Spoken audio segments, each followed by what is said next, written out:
John, I'll start this next question with you. Do you intend to lower current council debt, and if so, give an example of how? I think I don't see us actually lowering our current level of debt. I don't think that's necessarily the aim or the goal. The goal is to actually get our debt managed in a way that is sustainable. And before, up until the last year, Palmerston North City Council's policy was we will continue to borrow money, but we won't ever pay any of it back. So I don't think the aim in itself is necessarily to get the council back in the black. The aim is to actually utilise debt to pay for those things that our city needs. All right.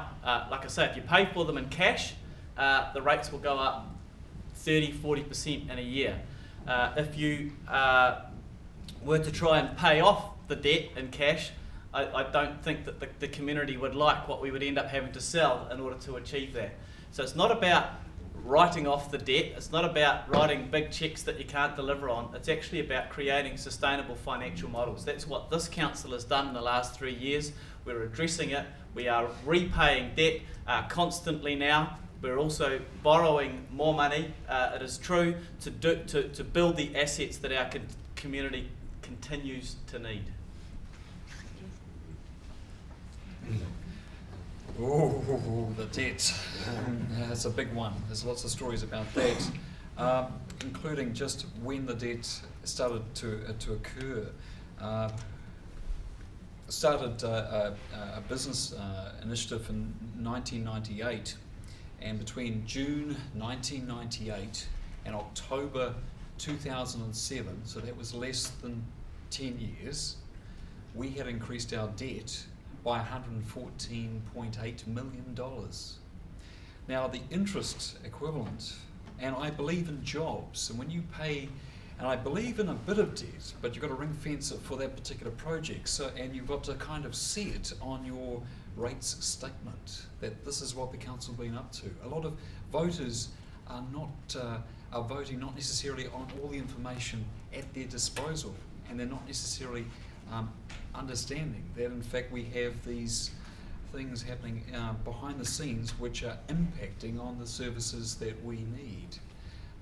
When we overspend, jobs get affected, and the interest bill has been the equivalent of not being able to employ 480 council workers. That's the interest bill per year. That could have been used to employ 480 council workers to go around and put on the digital strategy, for instance, or their contractors. Okay, so light contracting out.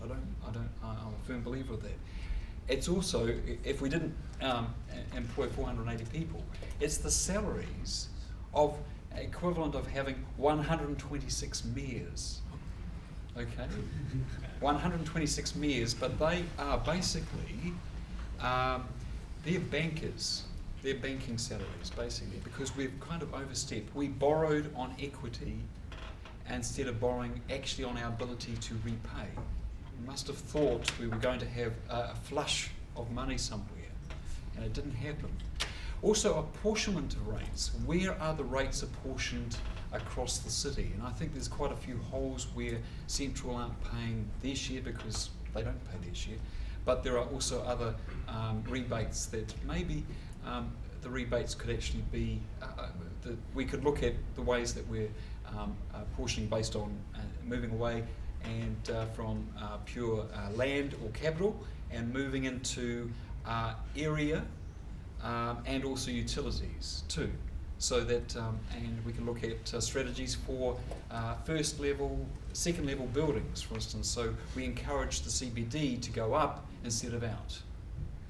So I'm not a big believer of paying rates on the basis of so-called valuations, because that doesn't necessarily pay for our core costs.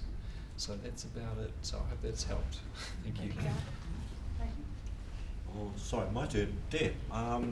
Well, I think our debt is, our biggest problem is it's all bad decisions. Like the council were going to build their new hotel in the council buildings, and it cost the city something like $6.5 million to get out of their badly researched project. They were going to spend $5 million and doing up the square and surrounding streets, and we spent 24. We have this museum, as I say, is good nationwide as far as a destination, Manawatu, in its present premises, right next to the rugby grounds, but we're spending $3.5 million to move it.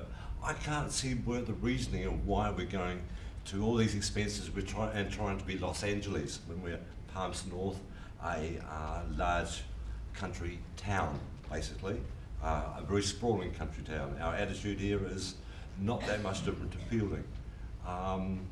No, we are a nice place, otherwise I wouldn't live here, and I'm very happy to live here, and I think our location is wonderful to hopefully we can get other people in from outside to spend money in our city rather than our poorer, our city with people trying to find it either as a tax, as a revenue from parking, or overpaying on our rates to accommodate all the wish list. We need to go back and review what we really do need and do the essential stuff in the most economic way to get it. I'm sure we could carry on with what is on the plan, but do it for a fraction of the cost at the same quality. And quality is important, otherwise it's not going to last. And this is where I feel that I would be the best person here to achieve that. We've watched for 30 years now of no leadership as far as economical construction or time-constrained work. So hopefully that helps. Thank you. I think the best way to reduce the debt is to starve or to do fasting, unfortunately. And that is I learned from, Mr. Vendeka gave me a hard time. And I went through a lot of stress, financial stress too. So as a result, instead of eating like 3-4 meals, I used to eat like a little meal in the morning and in the evening, so save money. And that strategy we apply in the city council, cut down all the big projects and expenses, and sell some of the housing buildings that we have, as I used to sell some of my items to survive. So as a result, we can actually save some money, and then we can bring down the debt. As a practical step, which I already put in my profile, that I will give a half salary back to the council each year to reduce the debt as a practical step.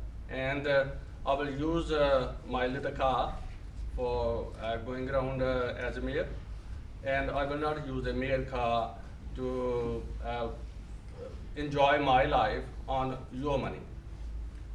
So thank you. Lower debt, well, it's pretty much a must. Without lowering it, we're screwed.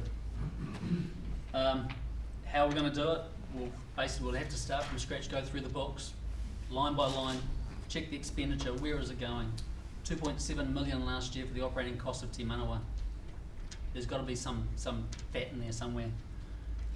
We're planning to add a cafe into the Globe Theatre. Why? 100 metres down the road's George Street, it's full of them. We've also got to think ahead. I mean, we know we've got to replace the bridge at some stage. We did it not long ago. Another 50, 60 years, it's got to be done again. We've got to start thinking about putting a small levy, a couple of dollars on each quarter of the rates bill, and then in 50, 60 years' time, the money's there. I used to work for a company, Toyota New Zealand, as I said before. They don't have debt. When they want to build a new factory, they've already got the money. Thank you. I believe I've explained my position around debt, that it is a real problem.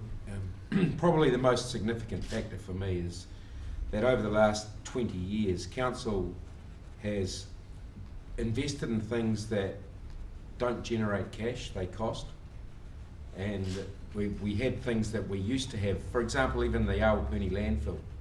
You know, we used to make money on landfill. Now it's a cost. And that goes on and on and on. So we're in a false thinking as a council. We think we've got a good money tree somewhere. We haven't. And basically our activities come down to operations and tasks. We're doing things, and the things we're doing, a lot of them don't generate cash back, and that's my concern around debt. So we're buying things that require us to keep funding. So everything we do, we've got to put more money at it, and can't sustain it. So we've got some serious changes on both our tasks, which is our capital, and our operations, to review immediately.